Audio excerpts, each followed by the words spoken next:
Hello and welcome back to another episode of my Java tutorial series.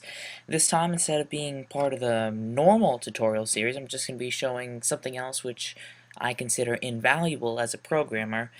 Normally, up to this point, we've just been using Eclipse IDE, it's by far my favorite IDE. Oh, and we've been using it throughout the course of the series, and what's nice about it is that it does a lot of things for you. It highlights text, you can easily import external libraries, and it compiles it and runs it for you, which is great.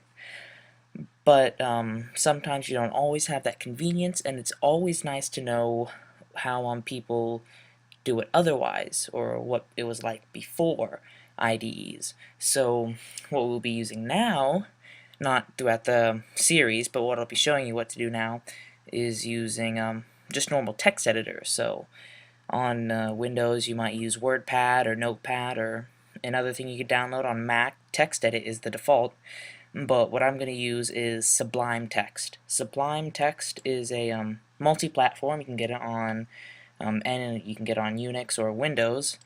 And what's nice about Sublime Text is that it will provide syntax highlighting and compilation for several, as you can see, several number of different languages and different subsets of languages. Several different Javas, JavaScript, LaTeX. I think that's just for mathematical formula stuff. I'm not sure, but yeah, as you can see, it has a multitude of languages that it will highlight text for you, and a good amount of them it will also compile for you, even though we won't be using that. So again, this is Java, so you can either select Java from there, or if I just set it back to plain text, I'll just save this file, and I'll call it main.java, and I'll just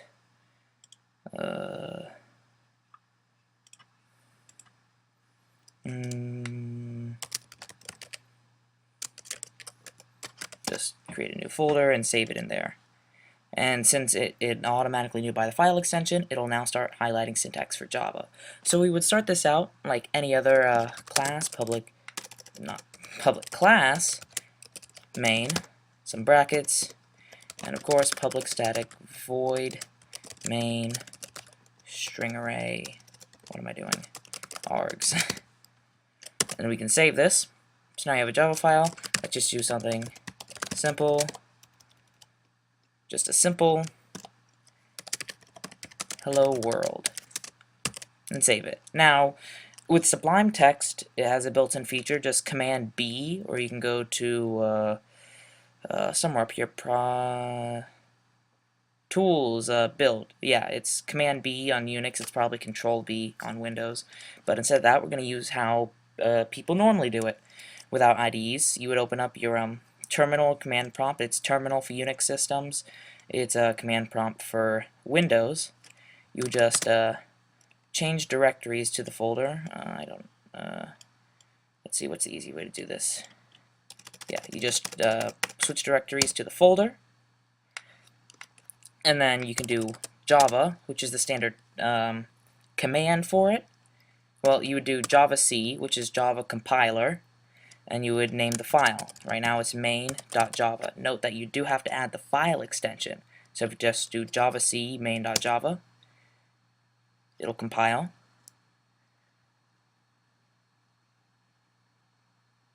Done compiling. And then in order to run it, you would just do Java main. Now when you're running it, you don't have to do the file extension. It automatically assumes that the file extension is .class. And if I just didn't do that, if I just went into my programming, tutorial, Sublime Text, we had main.java, and now it made main.class after we compiled it, and to run it, we just do java.main, and it printed out hello world, just as we told it to do. So, it does, Eclipse does that's basically what Eclipse does. It does Java C, the whatever your class is, that's what it uses to compile it in the background, and then whenever you press run, it just runs Java main, and the command prompt to do all that stuff. But of course there are other things, obviously Java is a full-fledged command with a whole bunch of subcommands that, you can look into. But, one of the most useful things is Java version. So right now I'm running 1.8.0, which just came out a few days ago. I've been experimenting with. Really fun, very useful, and which is one of the reasons why I'm showing you how to program without an IDE, which is how I'm going to be teaching you Java 1.8. And also you can run the same for Java C version.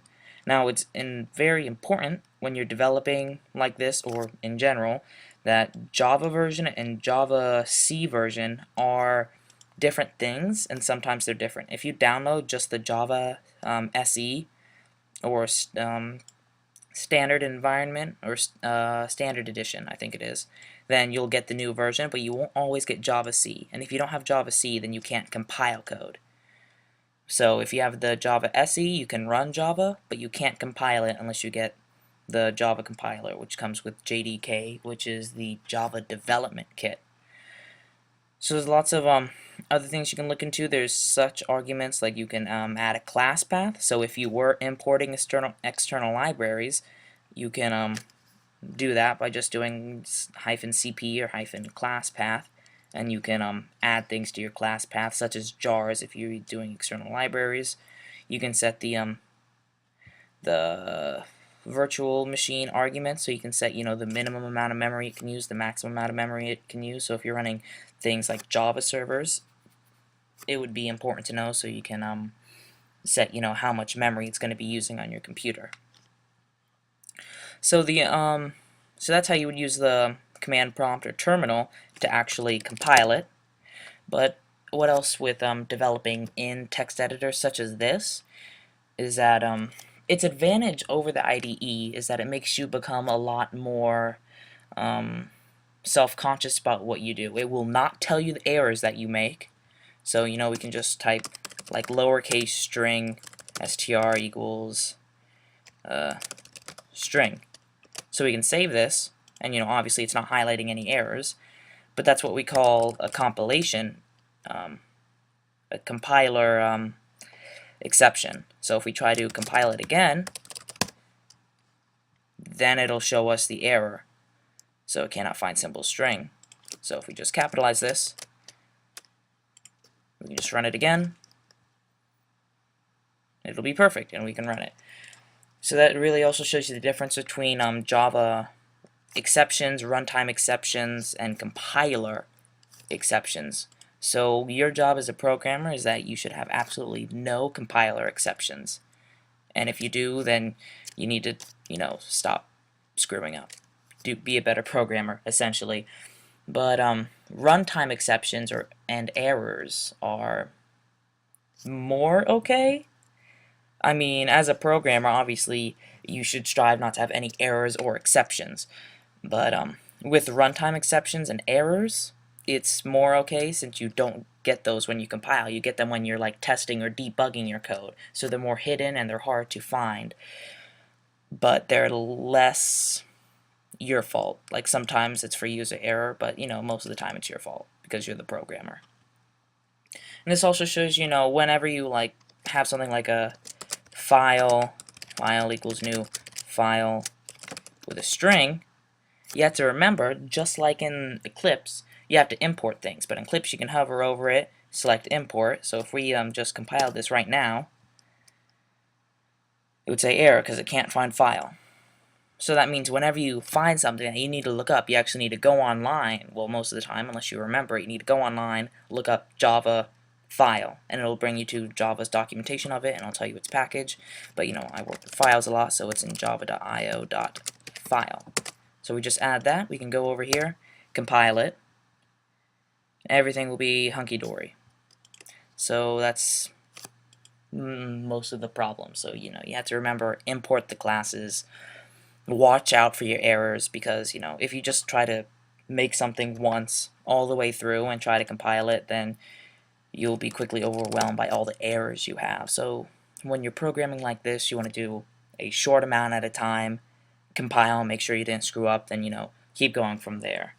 since, there's nothing to check you. There's nothing to tell you warnings. So if you opened a stream, like an input stream file, input stream or output stream, it won't tell you to close it, because in Eclipse that's a warning. It's not an error. You won't get any exceptions for it, but it's a warning, because if you don't close it, then you have a memory leak, and that memory leaks are very bad, especially if handling large amounts of data. If you forget to close your streams, then that could just keep being bad.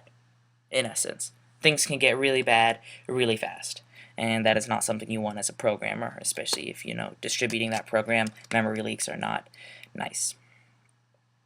So you just need to be wary of all the you don't want to. That's why I'm showing you this, because IDEs really lull you into a false sense of security, because they baby you and they tell you, hey, probably shouldn't do this, probably shouldn't do that. They're like, you should capitalize your class names, and you don't always learn that if you start out on text editors. They say, you could make your package name should be lowercase, and if you don't learn that off, it can be detrimental and confusing to other people reading your code. So that's why IDEs are excellent for starting out, but as you grow and mature as a programmer, you should definitely at least learn how to program with just a text editor and command prompt for running and compiling.